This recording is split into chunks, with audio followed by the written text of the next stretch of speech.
Faça por um instante um esforço de imaginação e tente visualizar isso. Moisés de pé no topo de uma montanha. Um lindo panorama se estende diante dele, Moisés. Moisés está olhando para a terra prometida. Depois de 40 anos sem rumo, vagando pelo deserto.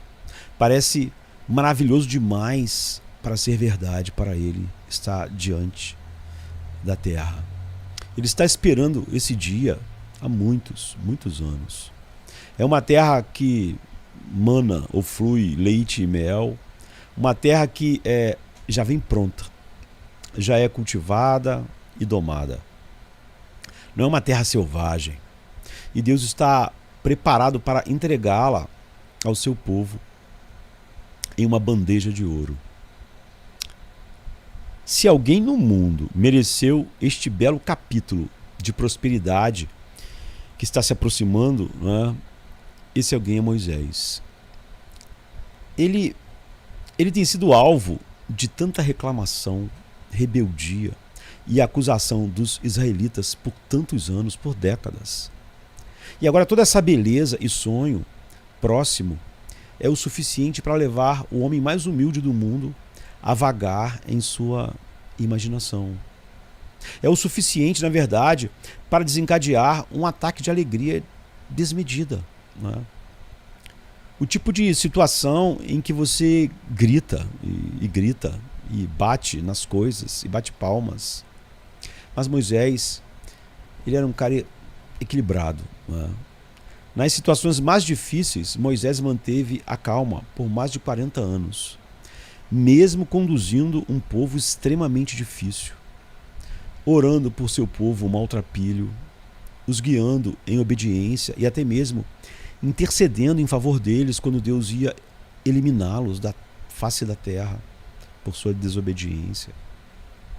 Mas, em vez de prosseguir para o sonho, em vez de prosseguir para a terra prometida, Deus tem algo completamente diferente planejado para Moisés. Morte, para ser claro, né? Deus diz para ele: você irá morrer. Então, você já ficou completamente espantado quando está lendo um texto da Bíblia, né? Eu já fiquei muitas vezes. E essa é uma daquelas histórias que parece nos incomodar quando lemos. Parecia tão injusto, entre aspas, não é? Eu diria que Moisés tinha um espírito de mãe, tal a paciência com a qual ele conduziu aquele povo.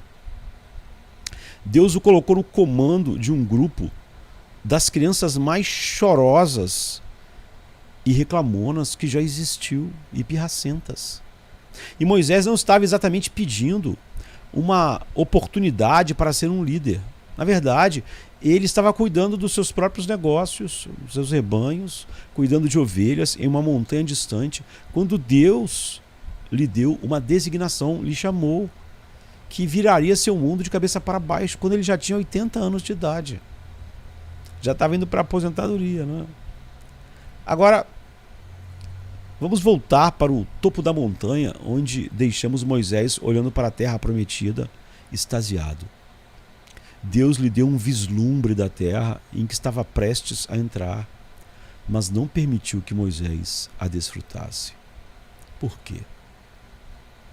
Aqui está o que Deus disse a Moisés: depois de vê-la, você também morrerá como seu irmão Arão.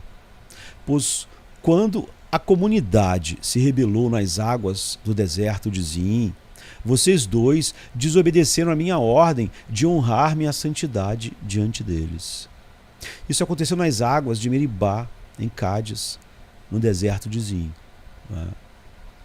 A Bíblia diz: verás a terra diante de ti, mas tu não irás para a terra que eu dou ao povo de Israel.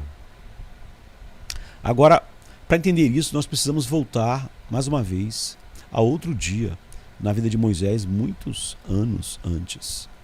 Deus, ele estava guiando o seu povo pelo deserto, cuidando fielmente de todas as coisas, de todas as suas necessidades, mostrando a si mesmo a eles uma e outra vez, e de novo e de novo. Mas o povo de Israel ficou com sede em um lugar chamado Meribá. Eles não tinham água, então vieram a Moisés. Imagine, aqui no Rio está um calor incrível, né? Imagine você estar no deserto, eles não tinham água. Então eles foram até Moisés e disseram que desejavam, preferiam estar mortos do que serem levados para aquele lugar, não é? No meio do deserto, sem água para beber. Então isso é incrível, não é? Eu não estou exagerando. Moisés tinha acabado de perder sua irmã Miriam. E apesar das aparências externas, logo abaixo da superfície, ele estava fervendo. Não é? E quem poderia culpá-lo por isso? Não é? Moisés foi a Deus e caiu prostrado diante dele, e o Senhor disse a Moisés que pegasse seu cajado e fosse à frente do povo e dissesse a uma rocha para produzir água. Então ele pegou o seu cajado e reuniu o povo diante dessa rocha, como Deus lhe dissera para fazer. Mas então Moisés perdeu o controle da situação. Ele abriu a boca e o que ele disse foi o seguinte: escutem, rebeldes, será que nós teremos que tirar água dessa rocha para lhes dar? Então Moisés ergueu o braço e bateu na rocha 2 vezes com a vara. E aí jorrou água, e a comunidade de Israel e os rebanhos beberam. Números 20, 10 e 11. E foi isso. Esse é o pequeno ataque que fez com que Moisés fosse excluído da entrada na terra prometida.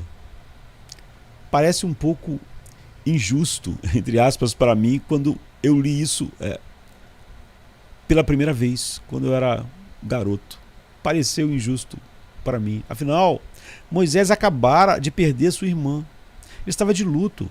E esses israelitas estavam além do absurdo e do ridículo, agindo como crianças o tempo todo, não é? Crianças pequenas. Eu não sei como alguém poderia aguentar isso. Não é? O próprio Deus ficou irado com eles. Moisés estava apenas demonstrando uma pequena indignação justa, certo? É o que nós pensamos, é o que eu pensei quando eu ainda era garoto e li isso pela primeira vez. E essas pessoas não estavam apenas pecando contra Moisés, mas contra o próprio Deus. Mas um dia, eu estava lendo essa história quando as escamas caíram dos meus olhos. O peso do meu próprio pecado me atingiu com uma força total quando eu vi pela primeira vez a maldade das ações de Moisés. Você vê, Moisés não estava apenas cansado e com raiva. Ele não apenas atingiu a rocha.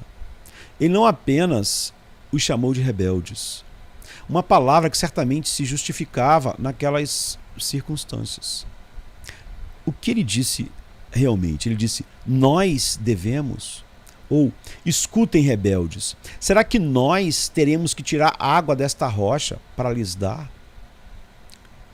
Com uma pequena palavra, nós, Moisés inverteu tudo. Não é? Com essa pequena palavra, invertemos a situação. Ele se colocou no mesmo nível de Deus e agiu como se o pecado do povo fosse uma afronta pessoal a ele. Ele agia como se estivesse fornecendo água para eles de uma rocha. Nós vamos ter que tirar água para vocês desta rocha. Quando Moisés disse nós, não está claro se ele estava se referindo a si mesmo e a Arão, ou a si mesmo e a Deus. Mas de qualquer forma, ele está fazendo tudo sobre si mesmo. Nas palavras de Moisés, o pecado do povo é contra ele, e a água vem dele também. Mas aqui está o que Deus disse a Moisés depois que ele pecou.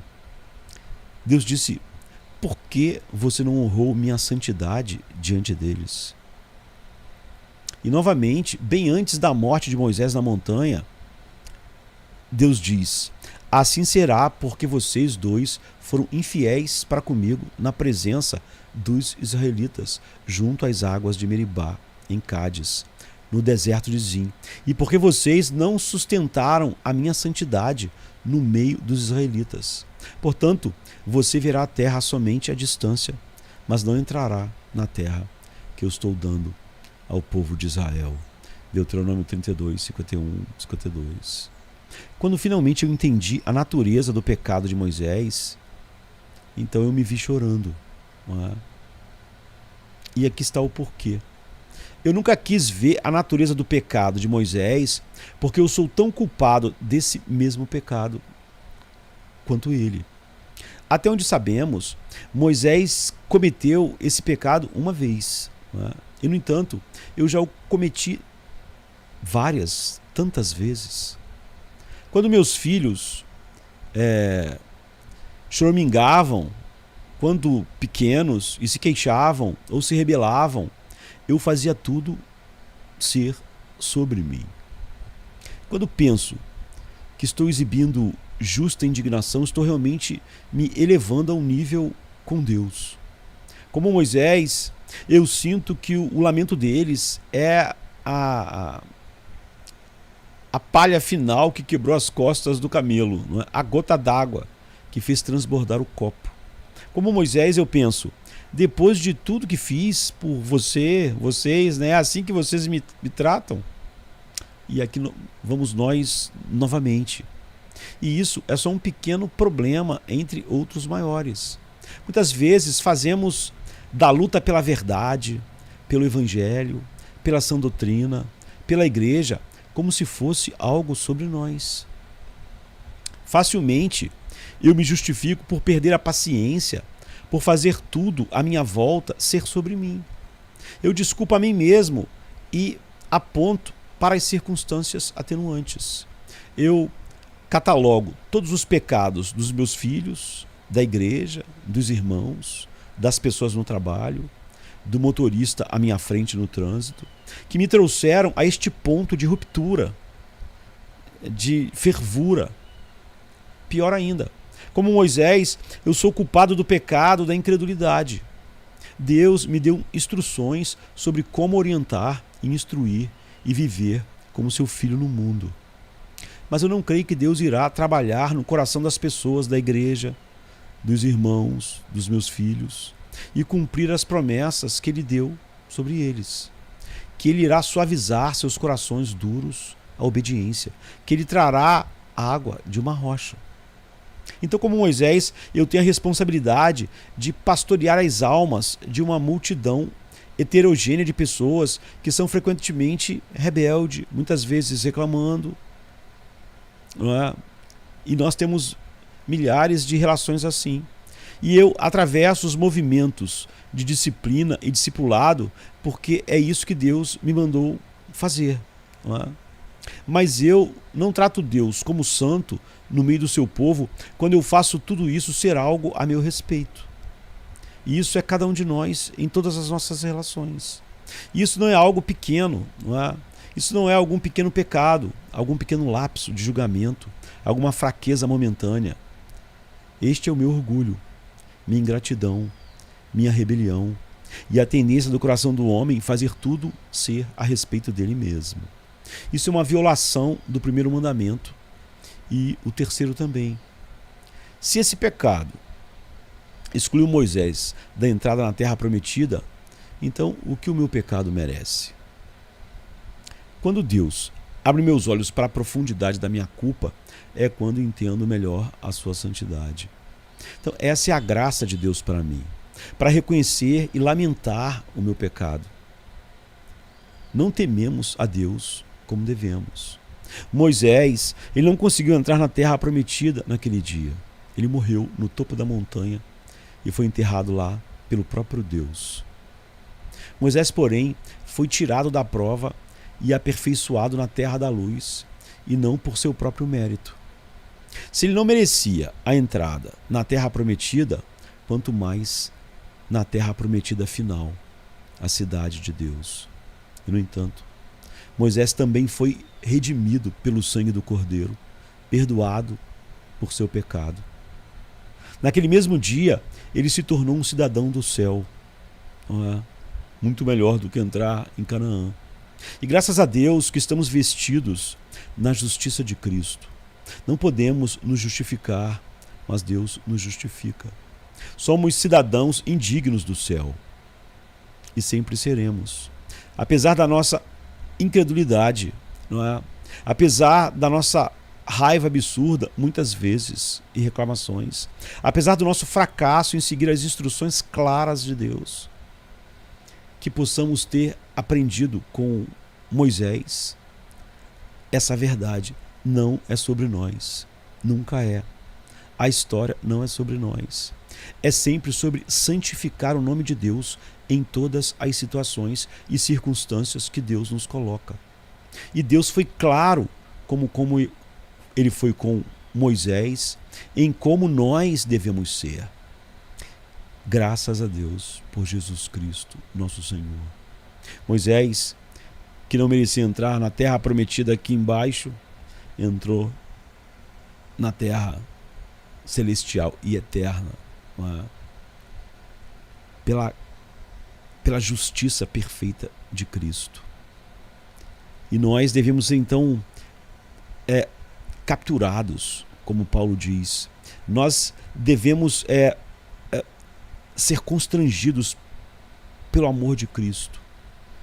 Um morreu por todos, logo todos morreram, para que aqueles que vivam não vivam mais para si mesmos, mas para aquele que por eles morreu e se entregou, né? Se entregou e morreu. Então nós devemos lembrar que nenhuma circunstância e nenhuma situação da vida é sobre nós. Deus nos colocou em cada uma delas para nós santificarmos o nome dele em cada uma dessas situações. Isso deve estar em nossa mente, se nós queremos realmente glorificar o seu nome no mundo e se realmente o amor de Cristo nos constrange.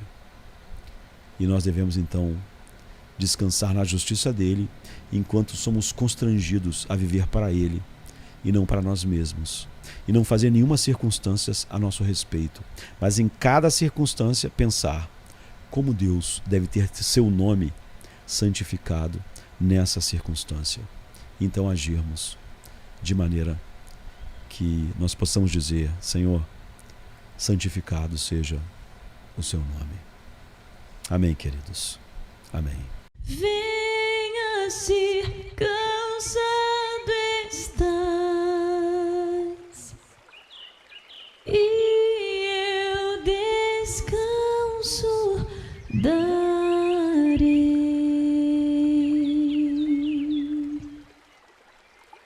Tu descansarás.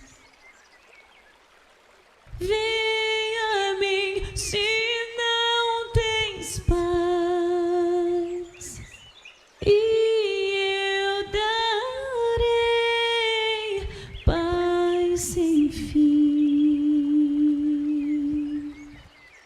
Terás paz sem fim. O meu jugo é leve, o meu fardo graça dá. Tome tua cruz, te darei a paz.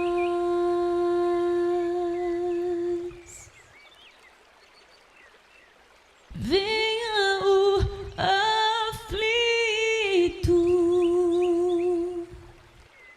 e lhe darei paz. Minha paz darei.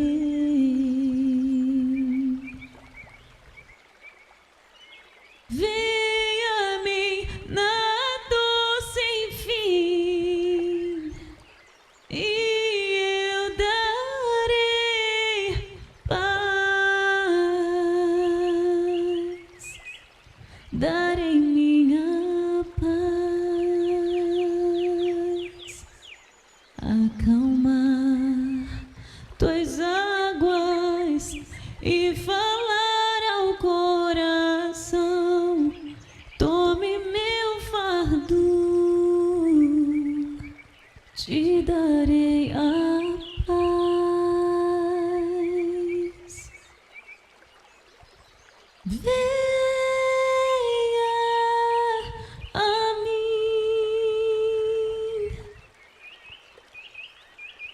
venha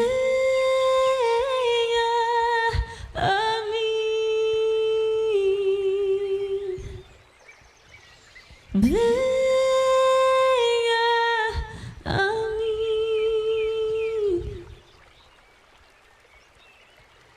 a minha graça te chama,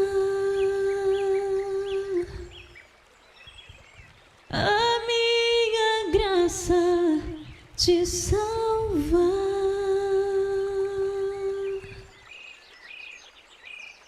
Vem a mim se triste estás, minha alegria terás,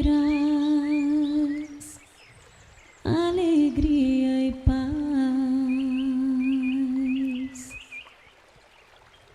Vem a mim na tua escuridão, eu sou a luz do mundo, sou a tua luz. Voarás como águia, tua força eu serei. Tome a cruz, te darei a paz.